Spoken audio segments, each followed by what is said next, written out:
लाहौर की anti corruption अदालत ने रमजान शुगर मिल्स रेफरेंस में वजीर आजम शहबाज शरीफ और हमजा शहबाज को बरी कर दिया। एंटी करप्शन अदालत लाहौर के जज सरदार इकबाल डोगर ने रमजान शुगर मिल्स रेफरेंस का महफूज फैसला सुनाया। अदालत ने करार दिया कि मुकदमे का मुद्दई केस से दस्तबरदार हो चुका है, लिहाजा केस को मजीद चलाने की जरूरत नहीं। इस केस में मुल्जिमान की सजा का इम्कान नहीं, लिहाजा दोनों मुल्जिमान को रेफरेंस से बरी किया जाता है। लाहौर की एंटी करप्शन अदालत ने रमजान शुगर मिल्स रेफरेंस में वजीर आजम शहबाज शरीफ और हमजा शहबाज को बरी कर दिया। एंटी करप्शन अदालत लाहौर के जज सरदार इकबाल डोगर ने रमजान शुगर मिल्स रेफरेंस का महफूज फैसला सुनाया।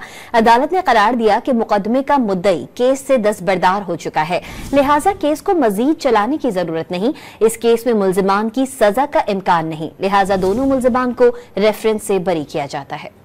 लाहौर की एंटी करप्शन अदालत ने रमजान शुगर मिल्स रेफरेंस में वजीर आजम शहबाज शरीफ और हमजा शहबाज को बरी कर दिया। एंटी करप्शन अदालत लाहौर के जज सरदार इकबाल डोगर ने रमजान शुगर मिल्स रेफरेंस का महफूज फैसला सुनाया।